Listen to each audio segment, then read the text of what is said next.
Boa noite, começa agora para as 22 cidades do Acre, mais um Ideias da Aldeia. Eu sou Diogo Soares e no programa de hoje eu vou conversar com Muriel Saragossi, ela que é engenheira agrônoma e é a atual secretária da Coordenação da Amazônia do Ministério do Meio Ambiente. Bem-vinda a Ideias da Aldeia, Muriel. É um prazer enorme estar aqui. Obrigada pelo convite, Diogo. Muriel, a gente está falando para as 22 cidades acreanas e o estado do Acre é um dos estados amazônicos onde essa discussão sobre a importância da questão do meio ambiente tem sido mais suscitada. A coordenação da Amazônia, no que consiste os trabalhos da coordenação da Amazônia? A Secretaria de Coordenação da Amazônia, ela passou por uma reformulação recente dentro do Ministério do Meio Ambiente com a ideia de dar a essa secretaria um papel muito mais de coordenação das atividades na área das políticas para a Amazônia do que um papel de fomento a atividades específicas. A gente colocou os projetos que eram de atividades finalísticas, como, por exemplo, é bastante conhecido aqui no Acre, os PDAs, os projetos demonstrativos, nas secretarias do Ministério que trabalhavam com isso. O PDA, por exemplo, e o projeto de agroextrativismo foram para a Secretaria de Desenvolvimento Sustentável. O projeto ARPA, Áreas Protegidas da Amazônia, foi para a Secretaria de Biodiversidade e Floresta. E nós, como secretaria, estamos trabalhando muito mais com a visão das políticas, dos grandes planos para a Amazônia e de coordenar as atividades do Ministério, de todas as áreas do Ministério, para que as políticas para a Amazônia se somem e não se choquem. A gente tem trabalhado muito na relação com outros ministérios, por exemplo, no desenvolvimento do Plano da Amazônia Sustentável, no desenvolvimento do plano para a área de influência da BR-163, e fazendo essa relação com os outros ministérios e coordenando as atividades dentro do Ministério do Meio Ambiente. Muriel, a Amazônia ela sempre foi uma das melhores coisas que o Brasil tem, mas também sempre foi uma pedra no sapato dos governos, até porque sempre ela foi interpretada de vários modos. Como é que se trabalha com um conceito de política pública unificado para uma área que é tão diversa? Porque existem várias Amazônias.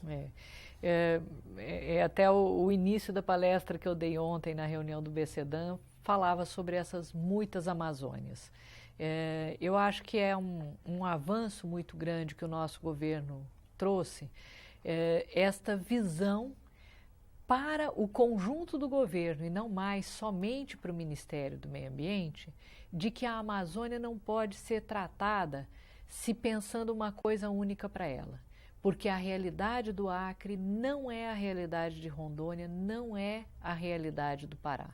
E dentro do Acre existem realidades distintas, uma realidade indígena, uma realidade dos produtores agrícolas que vieram de outros estados, e existem realidades diferentes até dos recursos naturais. A história de formação da Amazônia, seja sua história natural, seja sua história social, sua história política, faz com que essas muitas Amazônias precisem ser tratadas de forma diferente, dando oportunidade para que o potencial de cada uma dessas regiões se realize. Porque o que acontece quando o que acontecia nos governos anteriores? Se pensava a Amazônia a partir de um modelo de desenvolvimento onde a vegetação natural deve ser removida e a história das pessoas, a história cultural, a história social daqueles que vivem deveria ser apagada para trazer um modelo agrícola ou um modelo de produção industrial que atendesse não ao potencial da região, mas a uma ideia do que o país deveria exportar. Foi muito incentivado, principalmente durante a década de 70, que foi com essa grande expansão da fronteira agrícola. Os governos militares fizeram muito isso, porque existia uma visão de que desenvolver era desmatar, desenvolver era empurrar a vegetação nativa e colocar paisagens antropizadas, paisagens feitas pelo homem, né? Enquanto que, qual é a nossa proposta para a Amazônia? A nossa proposta é, além de considerar a história cultural, social e natural da região, a gente aprenda a utilizar a riqueza da região como ela existe e não através da introdução de outras espécies. Então, trabalhar a castanha, trabalhar a madeira, trabalhar o cipó, trabalhar os óleos, trabalhar as sementes, trabalhar a biodiversidade, inclusive com tecnologia, para transformar esses produtos, utilizando biotecnologia, utilizando a transformação dos produtos, da madeira imóvel, por exemplo. E isso olhando para o potencial de cada região, que é diferente. Não adianta pensar o norte do Mato Grosso da mesma forma em que nós pensamos o Rio Negro, a bacia do Rio Negro. Muriel, a gente acabou falando das diferenças que acabam constituindo essas várias Amazônias. Mas existe alguma coisa em comum também nessa região para que isso possa ser desenvolvido? Olha, existem muitas coisas que são comuns. Por exemplo, a disponibilidade de água na Amazônia, né? Ela é uma constante. Ao mesmo tempo em que você, quando olha a micro-região, quando olha a propriedade do agricultor ou a posse do ribeirinho, você tem diferenças entre a área de terra firme e a área próxima da água. Então, você tem essa constância da presença do recurso hídrico e da importância do recurso hídrico. A outra grande constante na Amazônia é a diversidade. O fato de você ter muita diversidade e, portanto, de você ter que ter estratégias para aproveitar essa diversidade e não considerá-la a inimiga da produção. Eu acho que isso são grandes constantes. A outra coisa que é uma constante é a criatividade da população na Amazônia. Porque, ao ter que conviver com essa diversidade, nós criamos uma sociodiversidade. Nós criamos olhares sociais distintos em cima da região. E nós criamos a invenção de possibilidades.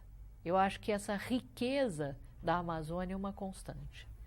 Muriel, e falando nessa riqueza, nessa diversidade sociocultural, a participação das pessoas que vivem na floresta, que vivem na Amazônia, no desenvolvimento de projetos, ela é fundamental para que isso ganhe esse sentimento de pertencimento para essas próprias comunidades? Eu acho que isso é uma coisa muito interessante.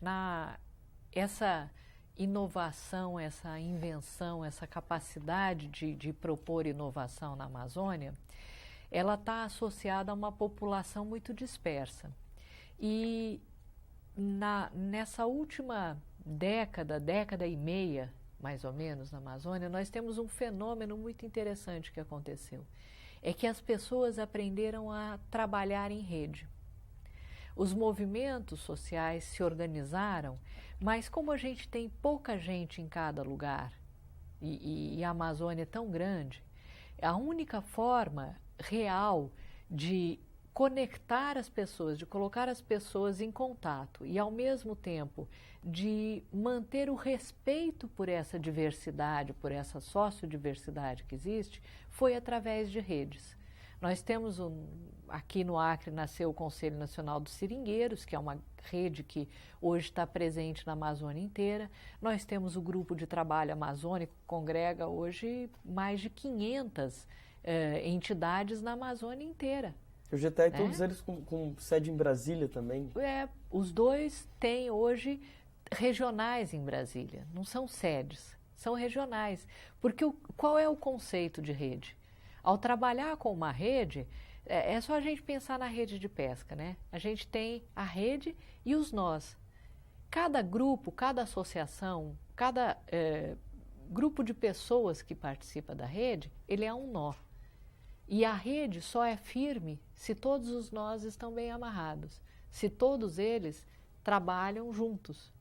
E esse é o grande conceito de rede. Nós temos o MONAP, né, o Movimento Nacional de Pescadores, tem o MAMA, que nasceu aqui, né, o Movimento Articulado de Mulheres da Amazônia, que nasceu aqui no Acre. Hoje você tem o MAMA em toda a Amazônia, presente.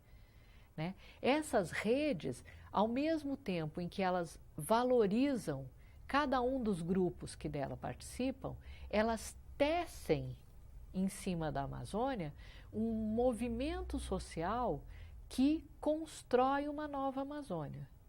Eu acho que esse fenômeno dos últimos 15 anos, onde a diversidade é reconhecida, valorizada e colocada junto para trabalhar, porque cada um dos nozinhos não pesca sozinho. Ele pesca sozinho, mas ele não vai longe. Na hora em que você tece a rede, é que você dá visibilidade a esse movimento, é que você permite que todas essas ideias, essas inovações se somem e não lutem umas contra as outras. Muriel, você acha, tocando nesse assunto da rede e de como essa rede vai se fortalecendo, até que ponto você acha que a morte de líderes populares como o próprio Chico Mendes, até que ponto isso interfere para fortalecer essa rede? Olha, eu tenho uma visão muito dura com relação a isso. Eu acho que nenhuma morte é útil. Um morto é um morto a mais. Não é... as pessoas... A gente utilizar a morte de líderes para fortalecer o movimento é importante, mas eu preferia que eles ainda estivessem aqui, todos eles. Wilson Pinheiro, Chico, a irmã Dorothy, todos eles eu preferia ter eles aqui, porque eu acho que a gente constrói em cima da vida, a gente não deve construir em cima da morte. Mas isso é uma opinião muito pessoal. Eu sei que quando a gente olha o movimento se fortaleceu. Se fortaleceu para dizer justamente que as ideias não são solitárias. As lideranças não estão isoladas. Elas são lideranças de grupos que acreditam nas mesmas ideias. E não adianta matar ninguém, porque as ideias não vão morrer. Porque são ideias justas. E é tanto que o movimento não escolheu que essas pessoas morressem. É, né? Claro que não. E hoje, trabalhando na coordenação, na Secretaria de Coordenação da Amazônia, estamos em contato com as populações, inclusive nessa sua vinda aqui no Acre, você teve contato com alguns grupos sociais. Você tem percebido alguma diferença em termos de formação de liderança, de espírito de liderança despertado nas pessoas nesse tempo de meados da década de 80 até hoje? Bom, eu trabalho com os movimentos sociais desde muito cedo, acho que desde que eu me entendo por ser humano inteligente. Mas o que a gente pôde perceber nesses últimos anos é um grande amadurecimento, porque o que acontecia antigamente é que a gente trabalhava muito com listas de demandas. A gente chegava no governo com uma lista de demanda e o governo que se virasse para fazer. Os movimentos nos últimos anos têm percebido que muita coisa é feita por nós mesmos. A gente pega em nossas mãos o nosso destino e vai em frente, né? O governo, seja ele federal, estadual, municipal, setor privado e os movimentos sociais são os parceiros que podem fazer uma Amazônia diferente. Nenhum deles faz a Amazônia sozinha. Nenhum deles vai conseguir transformar a realidade injusta, a realidade de devastação e a destruição da região. Agora, se a gente quiser fazer uma Amazônia nova, diferente, a gente precisa trabalhar unidos. E acho que a diferença que a gente vê aqui no Acre, antes do governo do Jorge e hoje é gigantesca. É gigantesca. A gente vê, além do visível, né, a cidade de Rio Branco é outra. A primeira vez que vim a Rio Branco foi no início de 89, era uma cidade vermelha das ruas esburacadas, da falta de asfaltamento, da falta de saneamento, as casas eram feias, tristes, tudo desmoronava. O que a gente vê hoje é uma Rio Branco com ruas asfaltadas, com espaços culturais, com praças, com presença, sabe? E a gente vê um florescimento da cidade.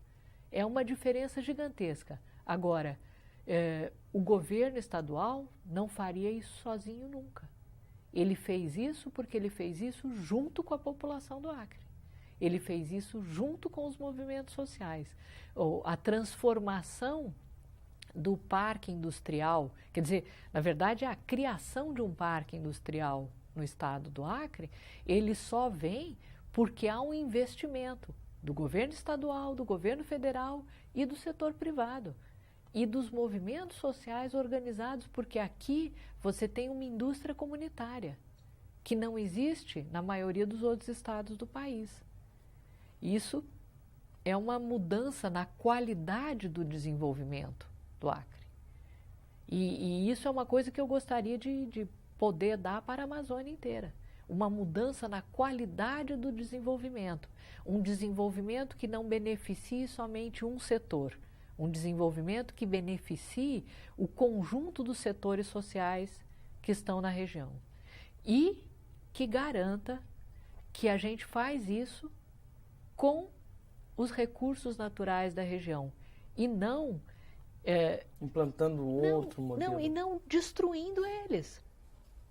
Né? E não removendo os recursos da região.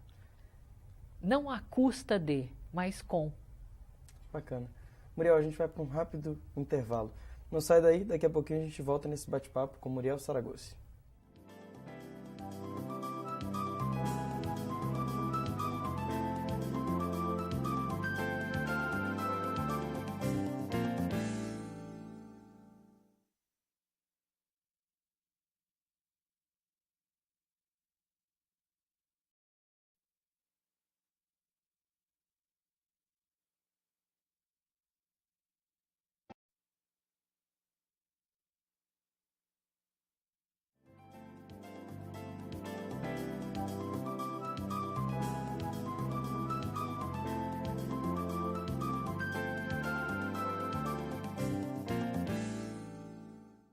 Estamos de volta conversando com Muriel Saragossi, ela que é secretária da Coordenação da Amazônia do Ministério do Meio Ambiente, está no Acre para participar de um evento que fala sobre um compartilhamento de dados sobre a Amazônia, informações sobre a Amazônia.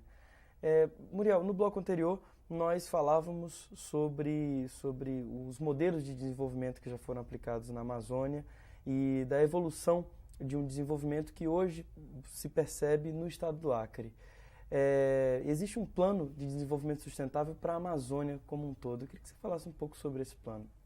Esse é um plano que está sendo coordenado pelo Ministério da Integração e a Secretaria Executiva está no Ministério do Meio Ambiente, em especial na Secretaria de Coordenação da Amazônia.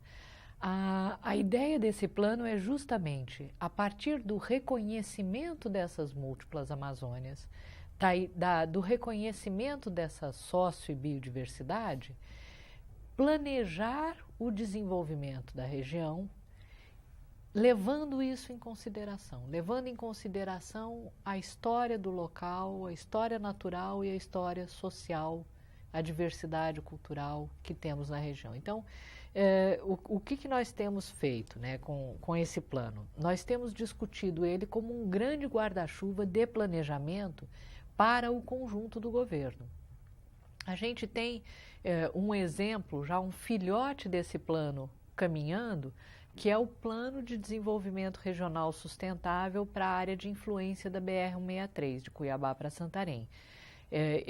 esse plano, esse filhote é 24% da Amazônia. Não é uma coisa pequenininha, já é algo mais do que o programa piloto fazia e ainda faz na Amazônia. E nós temos hoje 21 ministérios trabalhando neste plano. Tivemos discussão com o governo estadual do Mato Grosso e do Pará, que são os 2 estados envolvidos, com o governo do Amazonas, que tem 6 municípios na área, com os governos municipais, porque não é só onde passa a BR. A ideia vai haver uma modificação nos padrões de uso da terra em volta dessa estrada quando ela for asfaltada. O que precisa ser feito para que isso seja benéfico? E até onde vai essa influência?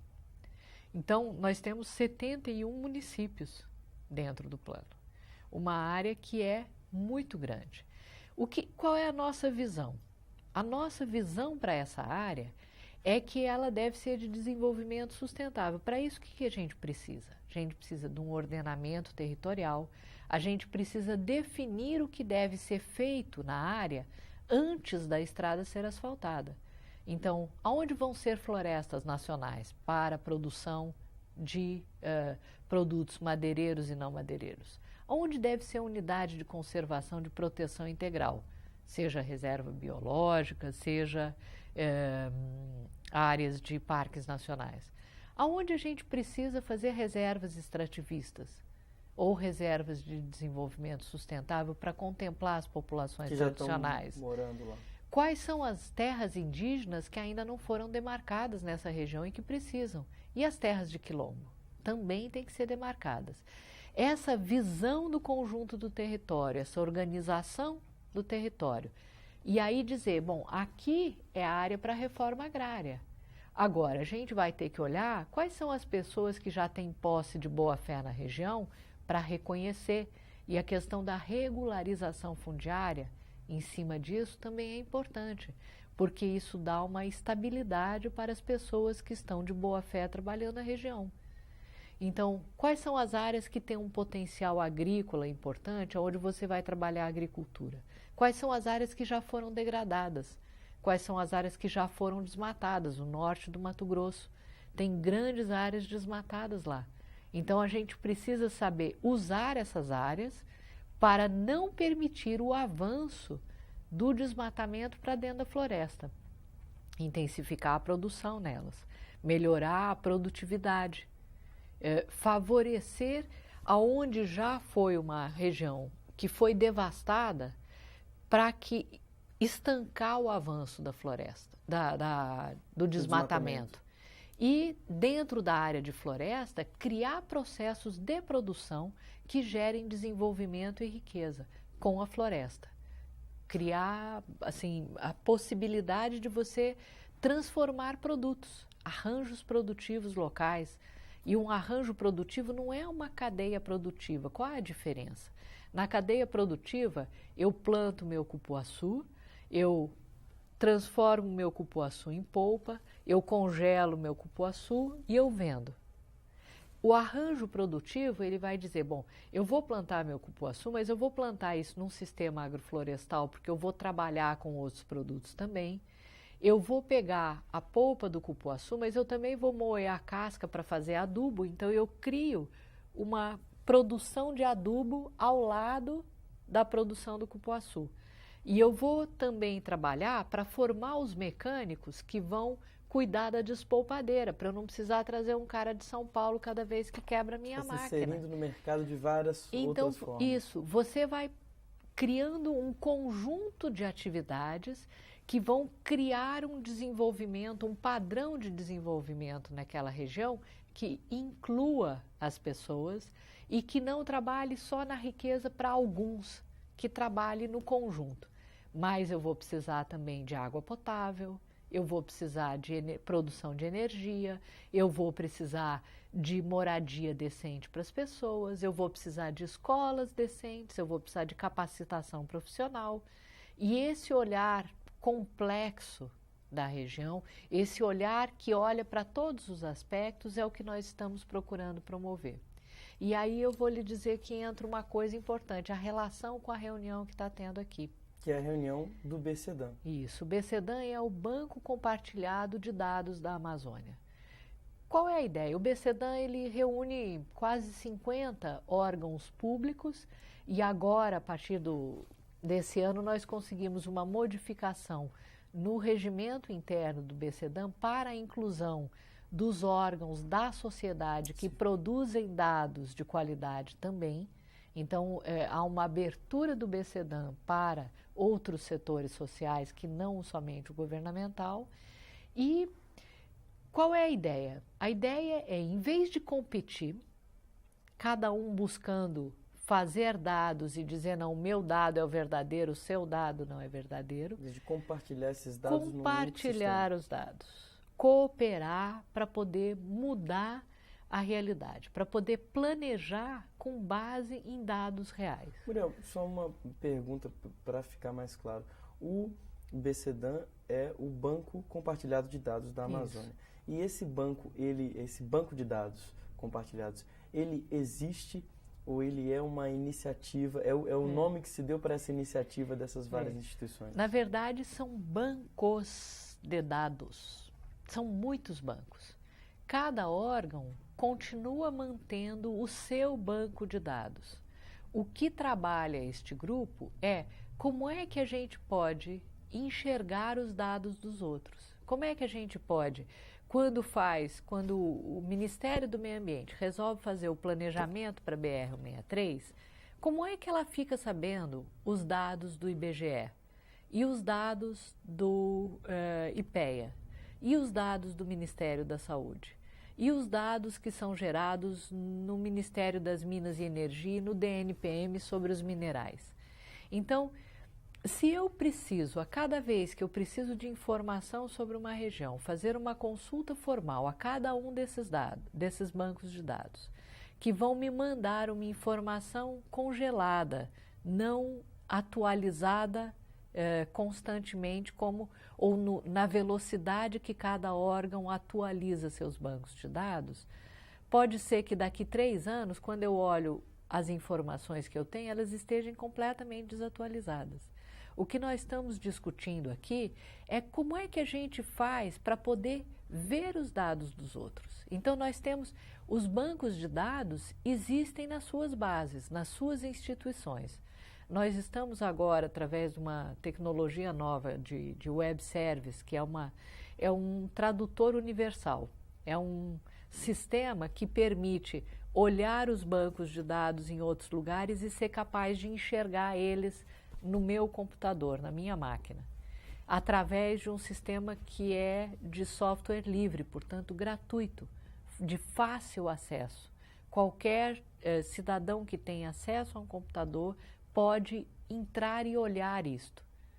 Nós estamos buscando fazer aquilo que o governo federal vem buscando através da inclusão digital, permitir que as pessoas, além de ter o acesso ao computador, tenham acesso às informações que estão lá dentro. As informações estão dentro de todos os órgãos de governo e de sociedade que querem compartilhar. E é uma mudança gigante e é até legal para a gente discutir isso no Ideias, porque às vezes quando você está ali no seu computador usando o Windows ou usando o Word, você não sabe que aquilo é um programa que é pago. E para você fazer uma base de dados compartilhada como essa, se você fosse fazer por uma plataforma assim, você teria que pagar uma fortuna, não é isso? Não só pagar uma fortuna, mas cada pessoa que quisesse ter acesso também teria que ter esses programas. Enquanto que os programas de software livres, qualquer pessoa pode pegar eles e usar. Usar eles assim, sem pagar nada. E se você tem uma ideia boa para melhorar o software, você pode, porque o que não acontece hoje com os programas que a gente compra. Os programas que a gente compra, eles são fechados. Se você tem uma ideia boa de uma coisa nova que pode ser feita, você não pode fazer. Você não pode incluir uma coisa que te sirva melhor. Você tem essa dificuldade. E Muriel, como é que está sendo trabalhar esse novo sistema, essa nova plataforma, onde esse sistema de informações se insere? Conversa, né? Com esses dados sobre a Amazônia? Então, nós estamos já conseguindo... O que nós temos hoje, né? Hoje, se, por exemplo, alguém quer entrar no site www.bcdan, DAM no final, .gov.br, a pessoa tem acesso a esses bancos de dados que já estão em rede. Aí, mais uma vez, nós temos esse conceito de rede, do qual a gente falava no início. Né? Nós colocamos bancos de dados em rede. Você pode acessar isso, seja através de textos, seja através de mapas. Você pode gerar os mapas. Você não precisa ter nenhum software especial no seu computador. Ele é um sistema muito simples de utilizar. Qualquer pessoa entra, ela pode ir mexendo lá, ela vai descobrindo e aprendendo muito facilmente. Isso qualquer pessoa pode acessar o computador. Qualquer cidadão brasileiro ou de qualquer lugar do mundo pode acessar o computador e fazer isso. E vai ter essa infinidade de informações sobre a Amazônia. Você não precisa aprender inglês para usar esse software. Ele está inteiramente em português. E você pode entrar na sua cidade, no seu município e olhar qual é a produção científica, quais são os autores que já trabalharam, qual é o relevo que eu tenho lá. Pode acessar a imagem de Landsat diretamente do site da NASA. Nós fizemos uma experiência antes de começar a entrevista com o município de Marechal Thaumaturgo. Isso. E nós fomos aproximando. E tinha a quantidade de aeroportos que tinha na região, tinha uma pista, lá tem a longitude, a latitude. Isso. Todas essas informações, elas não são informações criadas a partir pelo Ministério do Meio Ambiente. Não. Na verdade, o BCDAN, ele faz o link com os lugares onde existem essas informações. É importante saber que o BCDAN, ele é uma rede desses órgãos. O Ministério do Meio Ambiente, ele fornece uma secretaria executiva para isso. E cada órgão, nós temos uma coordenação do BCDAN, atualmente ela é exercida pelo CIVAM pelo Sensipan, né, que é a face civil, né, do CIVAM. E nós temos o Ministério do Meio Ambiente na vice-coordenação. E nós temos participação de praticamente 50 órgãos públicos diferentes. E agora com essa possibilidade do setor dos movimentos sociais, das ONGs que produzem dados e que querem compartilhar esses dados e entrarem, né, dentro do sistema. E é uma coisa em que é uma adesão voluntária, nós estamos justamente cooperando. Né? E o que o Ministério do Meio Ambiente fez é que ele colocou um serviço que permite essas bases de dados conversarem. Então você entra, você tem desde os dados do IBGE sobre o município, até as informações que o Ministério da Ciência e Tecnologia tem das publicações científicas que foram feitas sobre o município. Informações sobre orçamento do Você município. tem os dados de orçamento que estão na Secretaria do Tesouro Nacional, estão lá. As pessoas clicam e elas podem ter essas informações. Os dados do censo escolar, e é um sistema que permite muito rapidamente você passar de uma informação a outra. E você pode gerar os mapas, você não precisa ter nenhum software específico na sua máquina. Nenhum programa? Nenhum programa específico. O único programa que você precisa é o de acesso à internet. E para isso também há software livre.